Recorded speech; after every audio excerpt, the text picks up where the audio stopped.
Please, just don't make a scene, okay? I whispered to my son, but by then the fire in his eyes said it all. That moment, that exact moment, I remember it like it happened yesterday. My boy stood in the wings of the graduation stage, fingers twitching at his sides, lips pressed into a thin, angry line. All the other seniors had smiles, their caps tilted just enough to look cool in photos. Some clutched plaques, medals, even engraved iPads. But my son? Empty hands, no honor cord, no special mention, no congratulatory gift like the others. And why? Because we weren't on the donors list, because we didn't participate in the senior fundraisers, because he wasn't a part of the inner circle. But they didn't know my son like I did. What happened next on that stage? I swear the whole auditorium went silent for 5 full seconds before erupting. But before we get there, you need to know who we are, because the stage isn't where the story starts, it's where it explodes. 3 months earlier, I stood in the kitchen, wiping my hands with a dish towel as my son burst through the front door. His hair was wind-whipped, and his backpack was practically sliding off one shoulder. "Mom," he said breathlessly, "they're picking graduation speakers." I paused, and I'm not even on the list. His voice cracked. Even as an alternate, my heart sank. He had a 4.0 GPA, captain of the robotics team, a year's volunteering at the shelter. And he'd just gotten accepted into a top engineering school. But he didn't throw loud parties. He didn't pose for TikToks with the right kids. I sat him down, "Tell me what happened," pulled out his phone and scrolled to an email. They picked Hunter, Madison, and Caleb. All donor family kids, of course. Always them. I tried to sound calm. "It's okay. Maybe you can apply for valedictorian." He shook his head. "Already decided, guess who?" "Hunter," he nodded. I looked away so he wouldn't see the flash of heat behind my eyes. This school, this town, always had a way of showing you where you ranked. And we were never at the top. Flashback to the PTA meeting a year ago. I was sitting quietly in the corner, cup of lukewarm coffee in my hands, listening as the parents of the popular kids discussed fundraiser tiers like it was a business strategy. Gold. "Tare gets first pick of senior perks," someone said. "And priority seating," another added. I cleared my throat. What about the families who can't donate at those levels? Will their kids still be included in everything? Silence. Then a tight-lipped woman turned to me and said, "Everyone has opportunities, dear. It's about how much effort you're willing to put in." I never forgot that. Back to present, we weren't the wealthiest family. I was a single mom. My husband died of a heart condition when our son was 10. Every extra dollar went into tutoring, savings, and healthy meals. I couldn't buy prestige, but I could build character. And my son, he never complained. He built drones from scrap parts, taught himself Python, held open doors for the janitors. When I was exhausted from my night shift, he left sticky notes on the fridge. "You got this, Mom." He had more kindness in his pinky than most people had in their whole bodies. So when he stood backstage, fists clenched, watching his classmates get shiny watches and iPads and standing ovations, all for just being born into the right zip code, something snapped. But first, something else happened. Something I didn't even know about. 1 week before graduation, he came home late. I was about to scold him when I noticed the look on his face, focused, excited. "What are you up to?" I asked. He smiled. "Just building something." School? I should have asked more, but I was tired. And he always worked on projects. I didn't know it was for that day. 2 days before graduation, I was called into the school. I thought maybe something good had happened instead. I was ushered into a room with the principal and a few select parents. "Your son has been creating something without school permission," the principal said. "What kind of something?" "Wait. We believe it's a visual presentation." I blinked. "Isn't that normal for graduation?" One of the moms scoffed. "It's not about graduation. He's hijacking the slideshow." "What?" He asked students to submit their own photos and stories, unfiltered. My heart swelled, and then sank. "Why is that a problem?" I asked carefully. "Because we already have an official video." Professionally made, and his. Too emotional, too personal. Frankly, too inclusive. There it was. The word they never said, but always meant. I looked at the principal. Are you telling me you're punishing my son for celebrating his classmates? No one's being punished, he said flatly. But if he continues, he may not walk. I froze. Excuse me? We have rules. And he has a voice. I said, but their minds were made up. The night before graduation, he knocked on my bedroom door. I'm not backing down. He said. I sat up. I know, I might not walk. You might. He nodded slowly. If I do, they'll remember. I didn't ask what he meant, just hugged him. Graduation day, they called names. The bleachers were packed, his family screaming with joy. Gold cords glittered in the sun. My son walked out, eyes forward, no gifts in hand. Then something happened.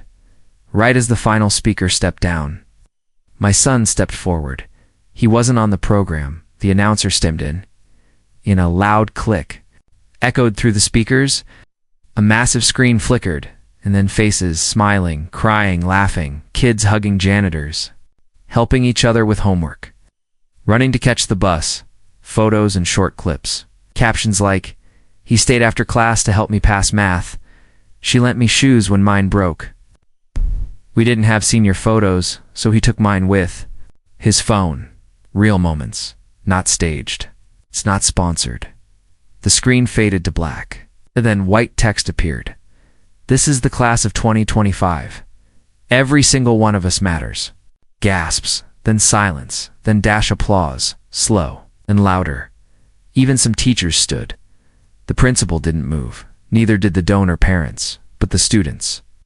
They chanted his name. He didn't say a word, just walked off the stage. Later in the car I asked him, "How did you get the screen?" He smirked. "Hunter gave me the access code. He didn't know what I was using it for." I burst out laughing, and then I cried. Not because he broke rules, but because he broke silence. So if you're still watching this, listen closely. Sometimes the greatest gift isn't the one you're given, it's the one you give others. And if you've ever felt unseen, unheard, or unwelcome, know this. You don't have to wait for permission to matter, you already do, because what happened after graduation changed our lives forever. Watch till the end. You'll understand why. The applause faded, but the silence that followed was louder. We walked through the crowded hallway behind the gym, the roar of celebration echoing behind us. Students slapped my son on the back. Some gave him high fives. Tight, grateful nods. One teacher even whispered, "Thank you." That needed to happen. But not everyone was clapping. As we turned the corner near the faculty lounge, we came face to face with the principal and a group of board members. "You humiliated the school?" the principal snapped, his arms crossed. My son met his gaze. Calm, steady. "With respect, sir." I showed them the real school. I wanted to defend him, to say everything I'd held back for years, but I bit my tongue.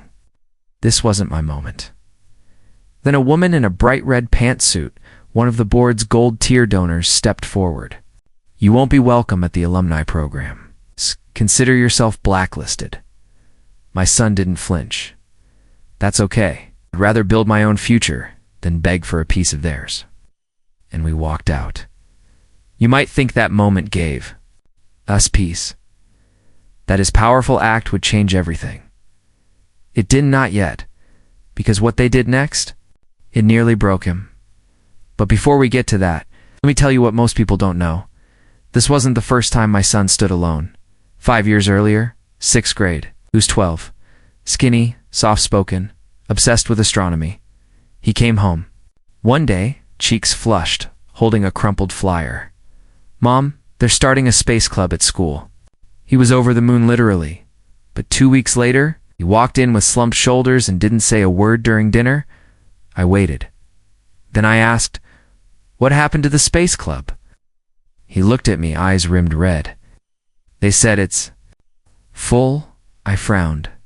"You were the first one who signed up." He nodded. I marched to the school the next morning. Do you know what they told me? It's invitation only. We had to be selective.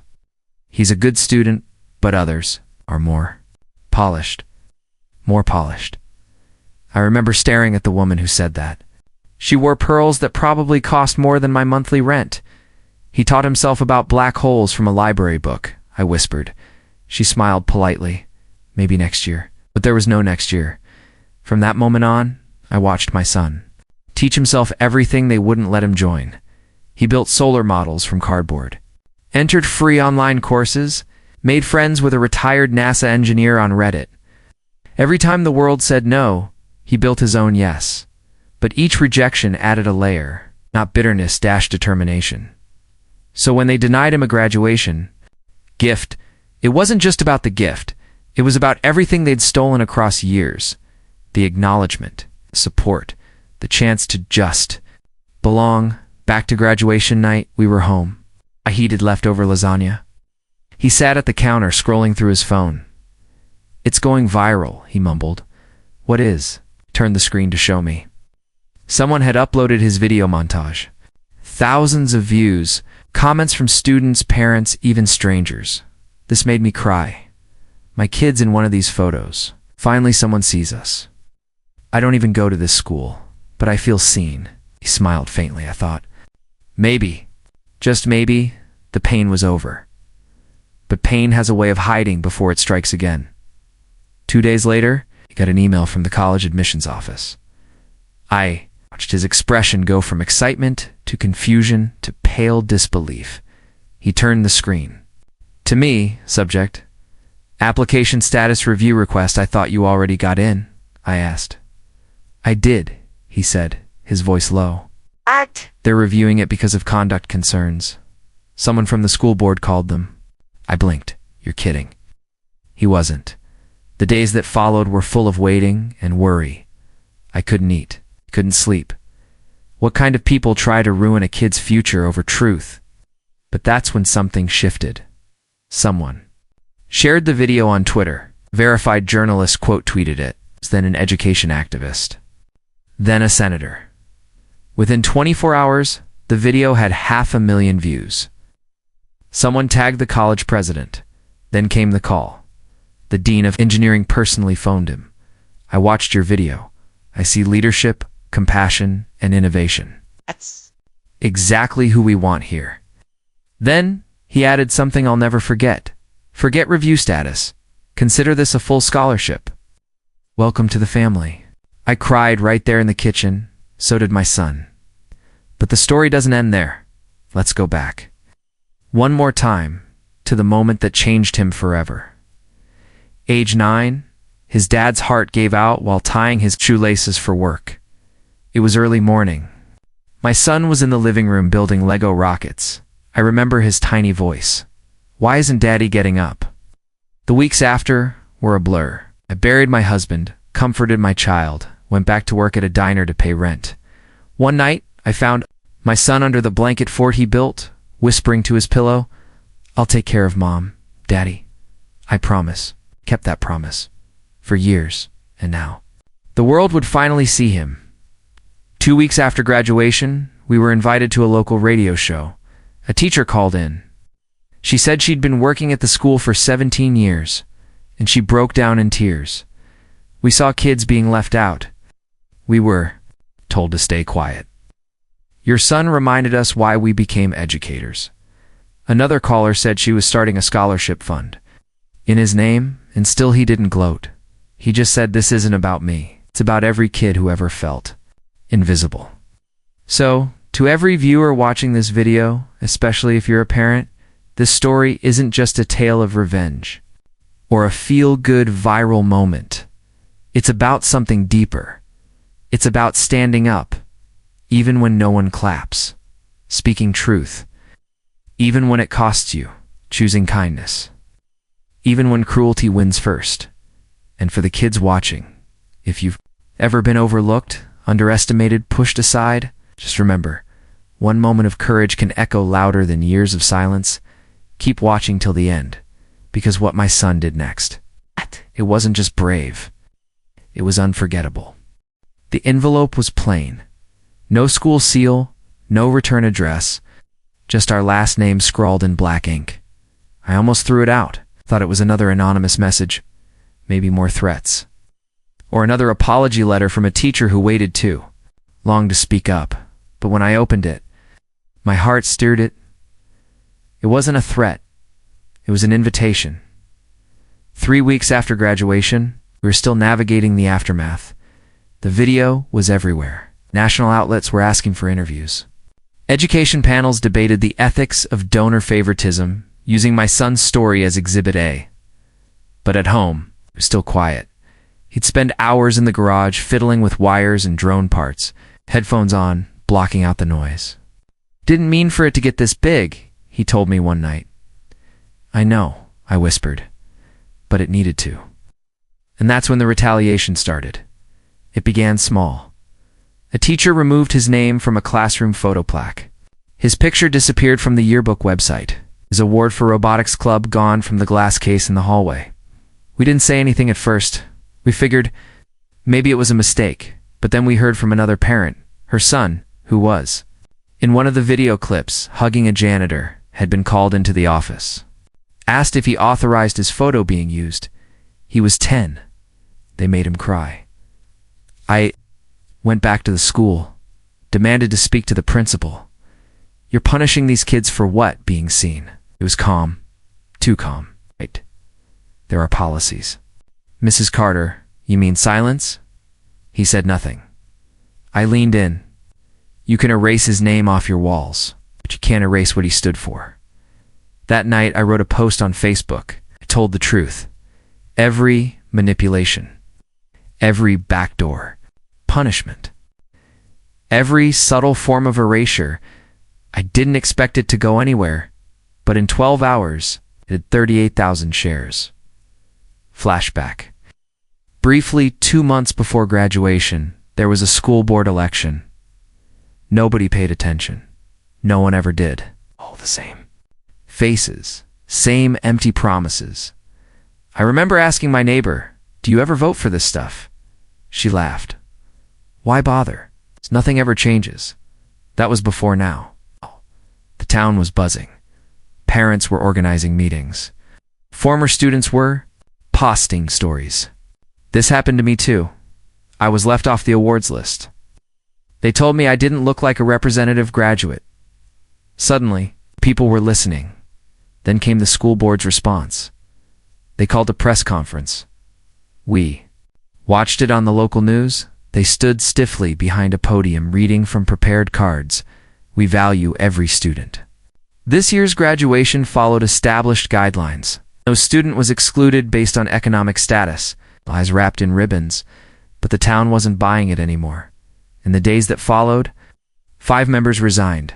One teacher came forward, sobbing through a radio interview. "They told us not to nominate certain students," she admitted. "We were told to favor the families who donated the most." And then that envelope arrived. The invitation was from an education nonprofit. They were hosting a national student summit. Washington, D.C. panel speakers, student advocates, scholarship donors, and they wanted my son to be the keynote speaker. Handed him the letter. He read it twice, then looked up stunned. "Me? You?" I smiled. He set the letter down, quiet, then said I thought they'd want me to disappear. "They tried," I said. "He didn't let them." 2 weeks. Later, we flew to D.C. I watched my son stand on that stage in a crisp navy suit and worn-out sneakers. His hand shaking ever so slightly, he looked out at the sea of people, educators, lawmakers. Student Sand began. "I didn't grow up rich. I didn't have connections. But I had a voice. And I used it. Not to be heard, but to make sure. Others were seen." By the time he finished, there wasn't a dry eye in the room. A senator hugged him. A teacher whispered, "Thank you for reminding me why I started." Back home, things were changing. A new principal took over. 2 teachers who had ignored him for years sent apology letters. One janitor we'd never even known. His name showed up at our door with a bag of homemade cookies and said, "Your boy made us feel like we mattered." But not everyone was happy. A former board member filed a complaint with the Department of Education. Claimed the video violated privacy and standards. They tried to drag us into legal mess. I hired an attorney pro bono. She used to be a civil rights litigator. And in one court hearing, she stood up, held the video up on a tablet, said, "This isn't misconduct, this is courage." The case was dismissed, but the message was clear. The old guard wasn't going. Down quietly, flashback against a near year, winter. My son had applied for a local leadership scholarship. Full ride interview went great, essays were strong, then dash nothing. We found out it had been awarded to someone with lower grades. A bigger last name. I remembered the day he got the rejection letter. He crumpled it and whispered, "Maybe I'm just not enough." I pulled his face up. "You are. They're scared of your light." He didn't believe me then, but now, he glowed. He started getting messages from students around the world, from rural schools, from underfunded districts, from kids with stutters, disabilities, foster youth. They all said the same thing. "Your story gave me strength. Now I believe I can speak up." They tried to dim my light too. But I'm still here. He built a website, called it Unseen but Unbroken. Students could upload their own stories. Teachers could submit anonymous confessions.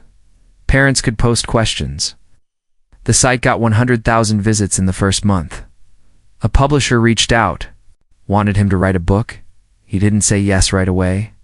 "I'm not a writer," he said. "You're a truth teller," I replied. "That's rarer in me." I started sleeping better, not because everything was perfect, but because for the first time in years, I wasn't afraid to hope.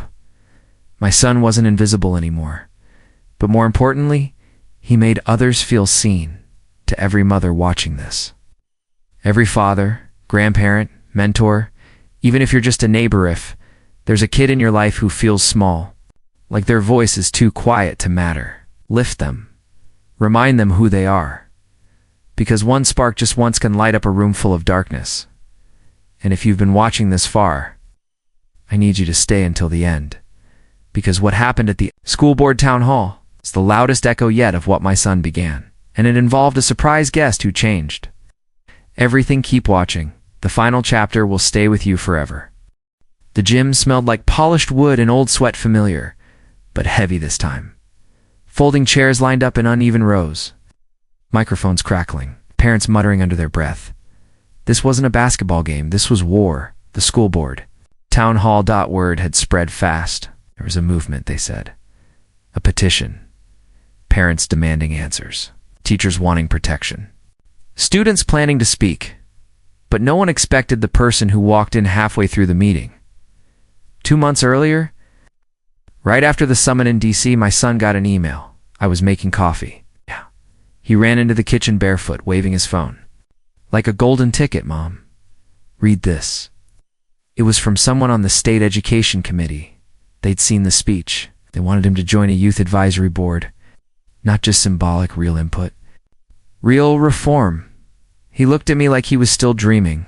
"I thought they'd forget me after graduation," said. "They're just getting started." Back to the town hall. It was halfway through the meeting when one of the former board members, a silver-haired woman in a navy pantsuit, took the mic. She cleared her throat. "Graduation traditions exist for a reason," she said tightly. "And while some disruptions may feel powerful in the moment, they can damage reputations. We must uphold order, standards." I could feel my jaw tightening. People around me shifted in their chairs. Then a voice from the back. "What about the kids who never got to be part of those traditions? What about their reputations?" It was my son. He stood in the back, hands clasped in front of him, calm, firm. The room stilled. He stepped forward and spoke. "I'm not here to fight," he said. "I'm here to remember." I paused. To remember every student who sat in the back of the room and still knew every answer. Every lunch tray quietly slid to someone who didn't have one. Every after-school janitor whose name was never known until now. He looked out at the crowd. I didn't hack the stage that day to get attention. I did it because I couldn't stay quiet anymore. I'm not alone. We are the quiet ones. The ones who work twice as hard for half the recognition. But we're done staying invisible. You could hear people breathing. Then someone in the crowd stood. A man in a maintenance uniform, his face weathered, his eyes wet. "I'm one of the janitors in that video," he said, voice trembling. That moment was the first time in 30 years I felt proud in this building. The teacher stood next. Your son reminded me why I chose this job. Then a senior girl from the video. He's the only one who asked me how I was doing during finals. No one else even noticed. The former board member sat frozen. One tried to interrupt, but the room wasn't theirs anymore. The crowd clapped, not out of politeness, out of truth.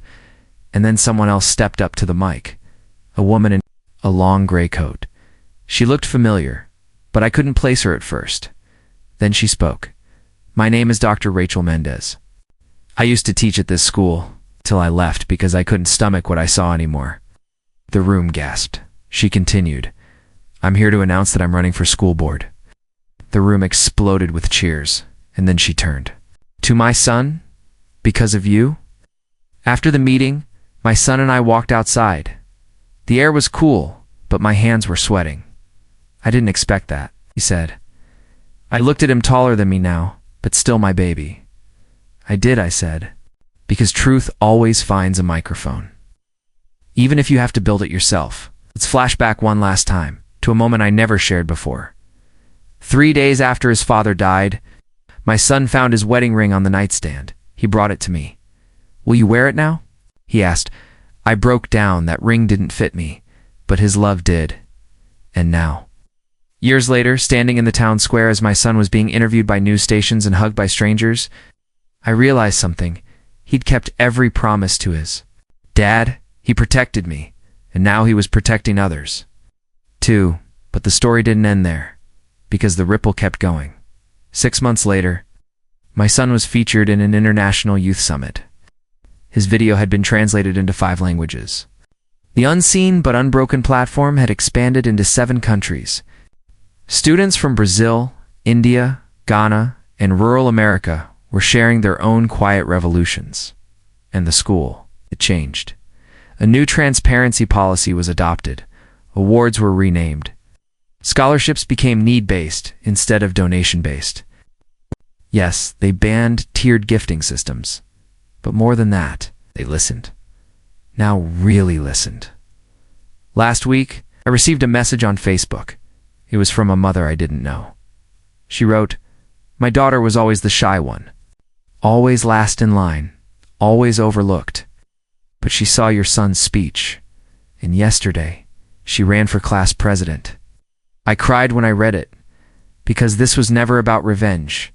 It was about reminding the invisible that they are. It's powerful beyond measure. So, to every single person who watched this story from beginning to end, I want to leave you with this. Let silence write your legacy. Never let titles define your worth. Never wait for permission to make an impact. Your voice matters. Whether you're on stage, in the back row, or behind the curtain, you are not invisible. You are the spark. If this story touched your heart, if you've ever felt unseen or known someone who has, share this comment. Let others know they're not alone, and most importantly, watch it again with someone who needs courage, because sometimes the ones who are denied the gift are the ones who become one. Thank you for watching. Thank you for believing. Stay until the very end. Let the world feel the weight of your voice, because you might be the reason someone else finally speaks.